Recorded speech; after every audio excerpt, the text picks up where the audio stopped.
Welcome to This is Serious. Please like and subscribe. Also, please share this video. Today, we're going to be talking about the 3 days of darkness that people have been talking about lately.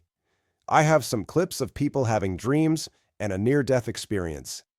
Now, in the Bible, it says in Amos, the day of the Lord will be a dark day. And in Revelation 9:2, it says, when he opened the abyss, smoke rose from it like the smoke from a gigantic furnace. The sun and sky were darkened by the smoke from the abyss. It doesn't say 3 days of darkness in the Bible.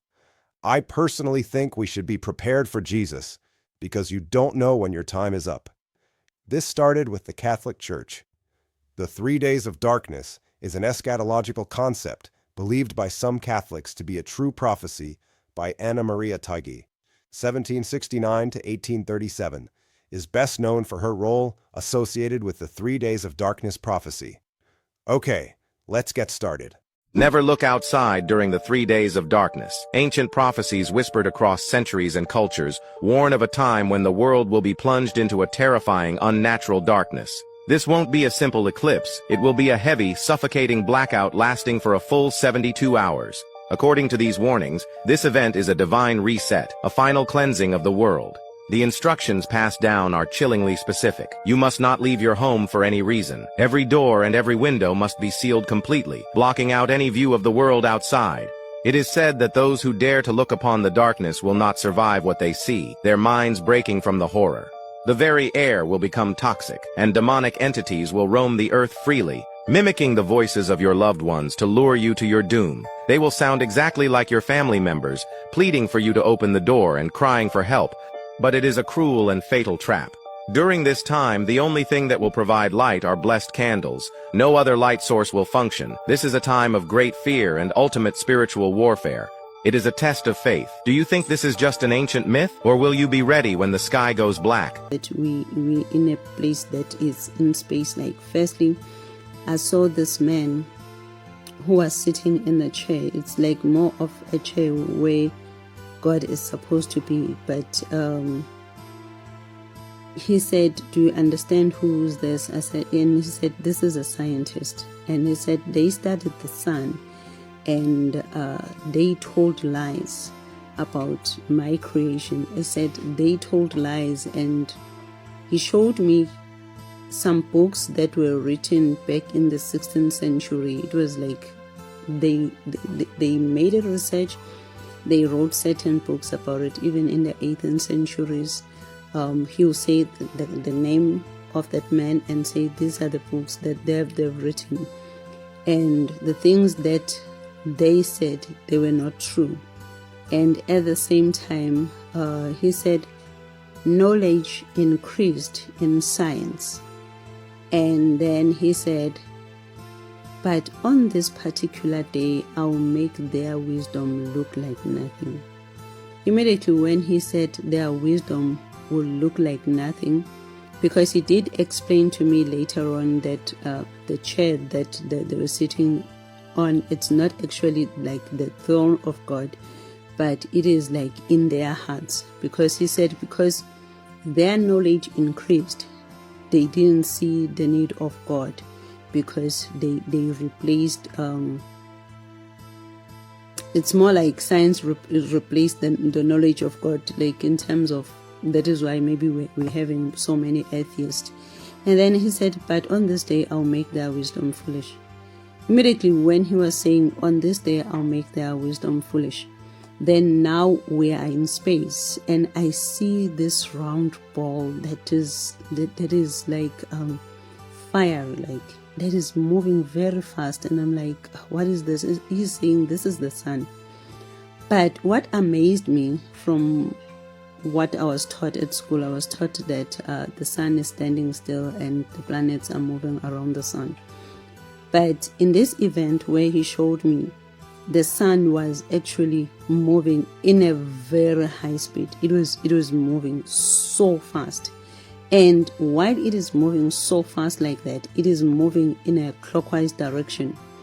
And as it is moving in a clockwise direction, it's like it's moving fast, at the same time it's spinning as it is moving. And while it's spinning as it is moving, as he's saying that on this day I'll make their wisdom look foolish, then he twisted the sun. It's like it was moving clockwise, then it started moving anti-clockwise. So you can imagine for something that is moving at a high speed and rotating so fast, then being twisted the opposite direction, then it created that tear on the sun, sort of a burst, like not like that the sun bursted, but there was this some kind of action which looked like a burst, but it created also a tear on the sun. As it was creating that tear like on the sun, then immediately the sun was darkened. Wow. That last one was part of a dream. If you want to see the whole dream, you can see it on her channel. It's too long for this. Plus, I have some more things to show you. Okay, this next one is part of a near-death experience. Now remember, always take it to God. Pray on it. Because I'm just showing you what I found, and it keeps coming to my feed, so I thought I would share it. So, tell me what you think. I'd like to know what everyone thinks, so leave a comment. Okay, here we go. Noon. Darkness will swallow everything. Darkness will swallow everything. The words kept ringing in my mind. Lord, what will happen? Is there any way to be saved? It was a deep plea. You will see.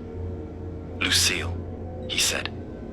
But know this, there is only one thing that can save you. Then there was silence. He paused, leaving the words hanging in the air. I knew something terrible was about to happen, but deep inside I clung to the chance of discovering the answer, the key to it all. Suddenly, I was pulled into a vision, like a jolt of electricity ripping me from that radiant place. I was floating above a sprawling city, towering skyscrapers, crowded streets, cars honking, people rushing about under a bright noonday sun. Everything seemed so normal, so alive. Then I noticed the clocks on buildings, on phones, on wrists all ticking in sync. They hit 12 noon, sharp. A deep, haunting chime rang out from an old church steeple. Not the usual hourly toll, but a melody that felt like a funeral dirge for the world. And then, you won't believe this, but the sun, it just went out, not clouded over, not setting it vanished, like someone flipped a giant switch in the sky. Darkness swallowed everything.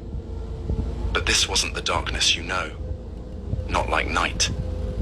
No, this was something else entirely. It felt alive. This darkness, thick and heavy, like it could reach out and grab you. It carried a bone-chilling cold, a stench so foul it made my soul recoil, and a damp, sticky weight that pressed down on everything. The air turned thick, suffocating, like trying to breathe through a wet cloth. Even without lungs, I felt crushed, like this darkness was squeezing the life out of me. It wasn't just the absence of light, it was a living thing, hungry and relentless, ready to consume the world. Then I heard its screams piercing the air, car horns blaring, glass shattering, and wails echoing from every corner. People stumbled in the darkness, running blindly, crashing into each other, collapsing in panic. Their faces were etched with terror, eyes wide with hopelessness, lost in this endless void. They had no clue what was happening, no way to make sense of it. Some tried to fight back with light flashlights, phone screens, candles, lighters, but the darkness devoured it all. A candle would flicker for a split second, then poof, gone, snuffed out like it never existed. Imagine that you light a match, and before it can even warm your fingers, it's swallowed whole. This darkness didn't just block light, it consumed it, along with every shred of hope.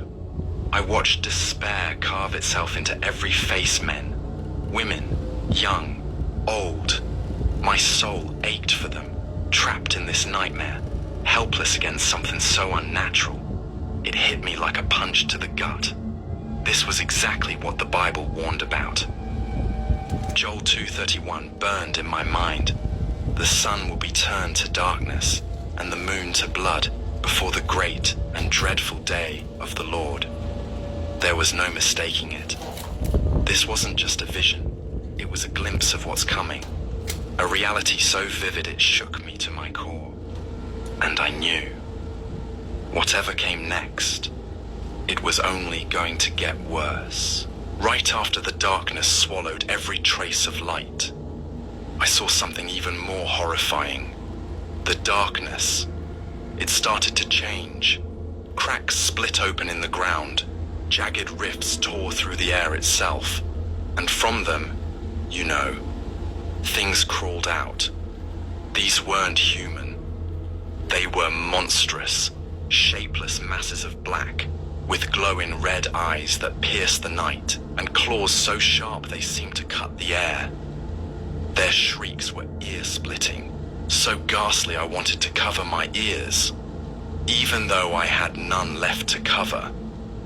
They moved fast, like giant shadows slithering through the streets, as if they'd always been there, just waiting for this darkness to set them free. I saw them dragging something chains, maybe invisible, but clanking with an eerie, bone-rattling sound. The air grew colder, heavier, the stench of decay and death so thick it choked my soul. This wasn't just darkness, not the absence of light. It was a doorway, a gateway to something straight out of hell, opened wide and letting these creatures loose on the world. They flooded the streets, bursting into homes, shops anywhere with an open door. Anyone they caught was dragged into the darkness. No scream, no plea for help, just a gut-wrenching cry cut short by silence. That silence was worse than the shrieks, heavy and final. I saw a woman running, her face pale with terror. She tripped, and in a heartbeat, a massive shadow loomed over her, snatching her into a gaping, bottomless pit nearby. Wow, that will give you chills. Remember, always take it to God. Pray on it. Well, all right. Please let me know what you think. That's all I have for now. God bless you all, and thank you. Please like and subscribe. See you next time.